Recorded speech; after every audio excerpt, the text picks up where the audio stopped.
Stocks में पैसे लगाने चाहिए या फिर म्यूचुअल फंड्स में, या इन दोनों में ही इन्वेस्ट करना चाहिए? लेकिन अगर दोनों में ही इन्वेस्ट करना है तो कितने कितने पैसे लगाएं? ये कुछ ऐसे सवाल हैं जो कि फ्रेश इन्वेस्टर से लेकर एक्सपीरियंस इन्वेस्टर तक दोनों को परेशान करते हैं। तो आज इस वीडियो में हम इन प्रॉब्लम्स को करेंगे हमेशा के लिए सोल्व। तो सबसे पहले, अगर आप स्टॉक मार्केट या म्यूचुअल फंड्स में बिल्कुल नए हैं तो सबसे पहले आपको इन दोनों स्टॉक मार्केट में इन्वेस्टमेंट और म्यूचुअल फंड इन्वेस्टिंग को समझना पड़ेगा। तो सबसे पहले आपको ये समझना जरूरी है कि डायरेक्ट स्टॉक मार्केट में इन्वेस्टमेंट करना क्या है और म्यूचुअल फंड इन्वेस्टमेंट क्या होती है। लेकिन ये सब कुछ मैं इस वीडियो में नहीं बताऊंगा क्योंकि बहुत से लोग ये सब जानते हैं। तो अगर आप नहीं जानते तो ये 2 वीडियोस जो मैंने बनाई हैं, आप इन वीडियोस को देखें ताकि आपके कॉन्सेप्ट क्लियर हो सके और कोई भी कंफ्यूजन बाकी ना रह सके। तो इन दोनों वीडियोस का लिंक इसी वीडियो की डिस्क्रिप्शन में है। तो चलिए वीडियो को स्टार्ट करते हैं।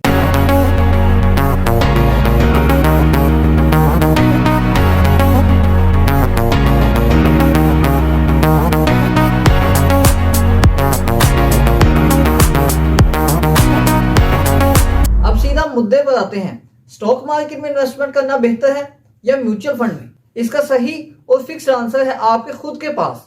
आप गाड़ी चलाना बेहतर समझेंगे या अपनी गाड़ी को चलाने के लिए एक ड्राइवर रखना बेहतर समझेंगे? तो इसका तो सही आंसर है आपके खुद के पास कि आपको गाड़ी चलाने का शौक है या फिर आपको गाड़ी चलाना अच्छा नहीं लगता। तो सेम सिचुएशन यहाँ आती है। अगर आपको सीखने का शौक है तो आपको स्टॉक मार्केट में इन्वेस्ट करना चाहिए। अगर आप चाहते हैं कि घर बैठे बगैर मेहनत किए आप इन्वेस्टमेंट करें और आपको प्रॉफिट अर्न करें, तो आपको इन्वेस्ट करना चाहिए म्यूचुअल फंड्स में, जिनमें एक फंड मैनेजर होता है जो कि आपके पैसों को इन्वेस्ट करता है और आपको प्रॉफिट कमा कर देता है। तो ये टोटली आप पर डिपेंड है कि आप अपने लिए कौन सा रास्ता चूज करते हैं। तो अब हम stock market and mutual funds के दरमियान डिफरेंशिएशन के कुछ पॉइंट्स को डिस्कस करते हैं। And at the end of this video मैं आपको बताऊंगा कि स्टॉक मार्केट और म्यूचुअल फंड इन दोनों में कौन से ज्यादा बेहतर है और दोनों में कितने कितने आपको पैसे इन्वेस्ट करने चाहिए। तो पहला डिफरेंस है, स्टॉक मार्केट में आप डायरेक्ट इन्वेस्टमेंट करते हैं, लेकिन on the other hand mutual fund में जो इन्वेस्टमेंट होती है वो इनडायरेक्ट होती है। अब इसका मतलब क्या है? जो स्टॉक मार्केट में डायरेक्ट इन्वेस्टमेंट होती है कि आप स्टॉक मार्केट से डायरेक्ट लिंक करते हैं। आपका एक ब्रोकर के साथ अकाउंट ओपन होता है जो कि आपको डायरेक्टली लिंक करता है स्टॉक मार्केट के साथ, जिसके जरिए आप शेयर्स को बाय एंड सेल करते हैं। लेकिन समटाइम ऐसा भी हो जाता है कि अगर आप डायरेक्ट इन्वेस्टमेंट नहीं करना चाहते तो जो ब्रोकर के साथ आपने अपना अकाउंट ओपन करवाया है अपने अकाउंट का सारा कंट्रोल अपने ब्रोकर को दे दें। बस इसका थोड़ा सा नुकसान ये होगा कि आपको वो एक्स्ट्रा चार्ज करेगा। And on the other hand जो म्यूचुअल फंड में इनडायरेक्ट इन्वेस्टमेंट है वो इस तरह होती है कि जो एक एएमसी कंपनी होती है, एसेट मैनेजमेंट कंपनी, वो आपसे पैसे कलेक्ट करती है और उस कंपनी के जो फंड्स मैनेजर होते हैं वो आपके पैसे को यूटिलाइज करते हैं, आपके पैसे को इस्तेमाल करके इन्वेस्टमेंट करते हैं और उस पर प्रॉफिट अर्न करते हैं। तो म्यूचुअल फंड भी बहुत सी टाइप्स के हैं, जिस तरह के इक्विटी फंड्स जो कि स्टॉक मार्केट में ही इन्वेस्टमेंट होती है, इसी तरह इंडेक्स फंड आ गया, इसी तरह ही गवर्नमेंट बॉन्ड्स हो गए, सिक्योरिटीज होगी, और भी बहुत सी टाइप्स के म्यूचुअल फंड्स हैं जिनमें आप इजीली इन्वेस्ट कर सकते हैं। एंड सेकंड डिफरेंस आ जाता है टाइम का। चूंकि स्टॉक मार्केट में आप डायरेक्ट इन्वेस्ट करते हैं तो इसलिए जो एनालिसिस है वो आपके लिए करना लाजमी है। तो एनालिसिस आपका टाइम कंज्यूम करेंगे क्योंकि आप किसी भी कंपनी के एनालिसिस किए बगैर उसमें इन्वेस्टमेंट नहीं कर सकते। And on the other hand जो म्यूचुअल फंड्स हैं उसमें आप इजीली, चूंकि आपने एएमसी कंपनी को पैसे देने हैं, वो इजीली आपकी इन्वेस्टमेंट हो जाती है, आपको किसी भी किस्म के एनालिसिस नहीं करने पड़ते। एंड लकीली यहाँ पर एक बात बताता चलूं, अगर आप स्टॉक मार्केट में इन्वेस्टमेंट करने के लिए सोच रहे हैं तो किसी भी कंपनी के फंडामेंटल एनालिसिस करने के लिए आप इस चैनल से फुली हेल्प हासिल कर सकते हैं। तो इस चैनल में डिफरेंट कंपनीज के 10 to 15 इयर्स के फंडामेंटल एनालिसिस मौजूद हैं। तो आप भी जिस कंपनी के एनालिसिस करवाना चाहते हैं तो आप इस वीडियो में कमेंट करें एंड चैनल के साथ अपडेट रहें। एंड थर्ड आ जाता है hearing as you hear, mean के स्टॉक मार्केट में अगर कोई बुरी न्यूज आ जाती है, स्टॉक मार्केट गिरना स्टार्ट कर देती है, तो आप उससे जो पैसे हैं वो निकाल लेंगे। And on the other hand इसी तरह म्यूचुअल फंड से भी पैसे निकाले जाएंगे, क्योंकि आप जानते हैं कि बड़े बड़े जो इन्वेस्टर्स हैं वो यही कहते हैं कि स्टॉक मार्केट में पैसे लगाने का एग्जैक्ट टाइम, सही टाइम आपके प्रॉफिट कमाने का वो होता है कि जब स्टॉक मार्केट गिरी हो। तो स्टॉक मार्केट में आप अपनी मर्जी से इन्वेस्टमेंट कर सकते हैं, अपनी मर्जी से नीचे गिरे हुए मार्केट से शेयर्स उठाकर बाय कर सकते हैं और एक ह्यूज प्रॉफिट अर्न कर सकते हैं। लेकिन ऑन द अदर हैंड जो म्यूचुअल फंड्स हैं, चूंकि उसमें जो फंड्स मैनेजर होते हैं वो भी एक जॉब होल्डर है, वो भी एक इंसान है, तो उन्हें अपनी जॉब सिक्योरिटी की वजह से वो रिस्क नहीं लेते। कोई बैड न्यूज आ जाती है, अगर उन्हें पता लगता है कि मार्केट नीचे जाएगी तो वो वैसे ही पैसे निकाल लेते हैं। तो ये भी एक प्लस पॉइंट है जो कि स्टॉक मार्केट में इन्वेस्टमेंट करना चाहते हैं या म्यूचुअल फंड्स में। एंड फोर्थ डिफरेंस आ जाता है रिस्क, कि दोनों में रिस्क कितना है।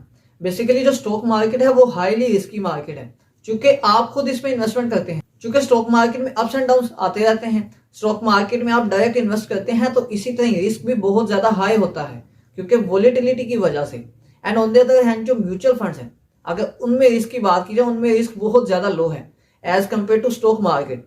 और इसी तरह यहाँ पे बताता चलूं कि स्टॉक मार्केट में जितना रिस्क ज्यादा है उतना प्रॉफिट ज्यादा है, और जितना म्यूचुअल फंड्स में रिस्क कम है उतना उसमें प्रॉफिट भी कम है। तो म्यूचुअल फंड्स में रिस्क इसलिए कम है कि जो फंड्स मैनेजर होते हैं वो एक अच्छी ही कंपनीज में इन्वेस्ट करते हैं, जो कि आपको एक नॉर्मल रिटर्न देते हैं।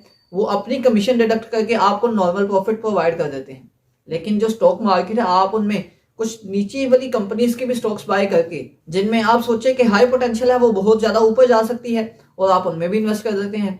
जिस तरह रिस्क बहुत ज्यादा हाई है, इसी तरह प्रॉफिट भी बहुत ज्यादा हाई है इसमें। तो अब यहाँ पर प्रॉफिट की परसेंटेज को लेकर दोनों को आपस में डिफरेंशिएट करते हैं। बेसिकली स्टॉक मार्केट में जो प्रॉफिट परसेंटेज है वो आप पर ही डिपेंड करती है, जो कि आपके स्ट्रेटेजी पर, आपके स्टॉक्स कलेक्शन पर होती है, कि आप कैसे स्टॉक्स कलेक्ट करते हैं, किस टाइम पे कलेक्ट करते हैं, आपकी स्ट्रेटेजी स्टॉक मार्केट में क्या है। आपका सारे का सारा प्रॉफिट डिपेंड करता है आपके ऊपर स्टॉक मार्केट में। तो स्टॉक मार्केट बेसिकली आपको 30 to 40% रिटर्न जो नॉर्मल कंपनीज है वो दे जाती हैं। अगर आप लकीली कुछ अच्छी कंपनी सिलेक्ट करते हैं तो वो कंपनीज आपको 70 to 80% रिटर्न भी दे जाती हैं। एंड समटाइम्स कुछ ऐसे साल भी आते हैं कि कंपनीज 100 to 200% भी रिटर्न दे जाती हैं। तो long term investment stock market में करने का यही फायदा है कि कंपनीज जिस तरह ग्रो करती हैं उनका प्रॉफिट रेट भी उस तरह ग्रो करता है, और आपको भी जो प्रॉफिट है वो उसी रेट से ही इंक्रीज होता मिलेगा। लेकिन जो म्यूचुअल फंड्स आ जाते हैं उनमें जो रेट्स हैं, जो प्रॉफिट रेट्स, वो बिल्कुल एग्जैक्ट होते हैं, उसमें फिक्स्ड रेट्स होते हैं। तो आप अगर कुछ अच्छे म्यूचुअल फंड्स में इन्वेस्ट करते हैं तो आपको 10 to 15% रिटर्न मिल जाता है। तो आप अगर कुछ बहुत ही ज्यादा अच्छे म्यूचुअल फंड्स में इन्वेस्ट कर देते हैं तो आपको मैक्सिमम 18 to 20% रिटर्न मिलता है। 20% से अबव जाने का तो सवाल ही पैदा नहीं होता।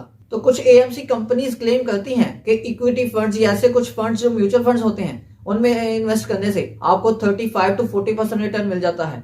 लेकिन चूंकि हाई रिस्क है तो आपको लॉस भी उसी तरह होता है। तो वो लॉस और प्रॉफिट को काउंट करें अगर, तो प्रॉफिट रेट वही 15 to 20% ही आ जाता है। तो अब सेकंड लास्ट पॉइंट की बात करें, जो कि है कमीशन।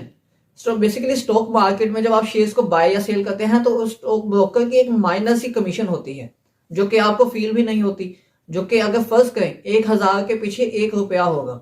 लेकिन ऑन द अदर हैंड जो म्यूचुअल फंड्स हैं उसमें आपको बहुत ज्यादा कमीशन चार्ज की जाती है आपके प्रॉफिट पर, आपके इन्वेस्टमेंट पर। जिस तरह अगर आप 1 लाख इन्वेस्ट करते हैं तो स्टार्ट पर ही आपके 4-5 हजार जो डिडक्शन हो जाती है वो कमीशन काटी जाती है, और इसी तरह हर एनुअली चार्ज किया जाता है आपको। लेकिन जो स्टॉक मार्केट है उसमें जब एक ही दफा आप स्टॉक्स को बाय कर लें और आप अगर उसको 20 साल के लिए होल्ड रखें तो आपको कोई कमीशन नहीं लगेगी, जस्ट फॉर वन टाइम जो कि आपने शेयर्स को बाय किया है या आप शेयर्स को सेल करेंगे। अदरवाइज कोई कमीशन ब्रोकर आपसे चार्ज नहीं करेगा। तो म्यूचुअल फंड्स में जो कमीशन हैं वो बहुत ज्यादा, कई गुना हाई हैं as compare to stock market. तो डिफरेंशिएशन के लास्ट पॉइंट पर आते हैं, जो कि है टैक्सेस। बेसिकली स्टॉक मार्केट में जो टैक्सेस हैं वो सेम उसी तरह ही हैं जैसे कि म्यूचुअल फंड्स में आपको टैक्सेस चार्ज किए जाते हैं। तो स्टॉक मार्केट में अगर आप लॉन्ग टर्म इन्वेस्टमेंट करते हैं तो कैपिटल गेन टैक्स, इसी तरह विद होल्डिंग टैक्स, काफी टैक्सेस से आपकी जान छूट जाती है कि आपको टैक्स पे नहीं करना पड़ता। लेकिन on the other hand mutual fund में आपको किसी भी किस्म की टैक्स के डिडक्शन में छूट नहीं मिलती। And at the end investment की बात करते हैं, स्टॉक मार्केट में आपको कितने इन्वेस्ट करने चाहिए और म्यूचुअल फंड्स में कितने इन्वेस्ट करने चाहिए। अगर आपके पास एक वीक में कोई 3 to 4 आवर्स फ्री हो जाते हैं, आप इन चंद घंटों में कुछ सीख सकते हैं, तो आपको स्टॉक मार्केट में ही एंटर होना चाहिए, स्टॉक मार्केट में इन्वेस्टमेंट करनी चाहिए। वो इसलिए कि जो स्टॉक मार्केट है वो बहुत ज्यादा पोटेंशियल लगती है एक हाई रिटर्न देने का आपको आपकी इन्वेस्टमेंट पर। लेकिन ऑन द अदर हैंड अगर आपके पास बिल्कुल भी टाइम नहीं है तो आप म्यूचुअल फंड्स की तरफ जाएं और म्यूचुअल फंड्स में इन्वेस्ट करें। लेकिन फिर भी आपको अपनी इन्वेस्टमेंट 60 to 65% स्टॉक मार्केट में ही करनी चाहिए और 30 to 35% म्यूचुअल फंड्स में करनी चाहिए। तो स्टॉक मार्केट के बेस्ट स्टॉक्स कौन से हैं, स्टॉक्स को एनालाइज कैसे करते हैं, एंड म्यूचुअल फंड्स के बेस्ट म्यूचुअल फंड्स कौन से हैं, उनको कैसे देखते हैं, उनकी हिस्ट्री कैसे जानते हैं, ये सब आपको मिलेगा इस चैनल पर। तो जल्दी से इस चैनल को सब्सक्राइब कर लें और वीडियो अच्छी लगी है तो वीडियो को लाइक लाजमी करें एंड दूसरों की हेल्प के लिए शेयर करें।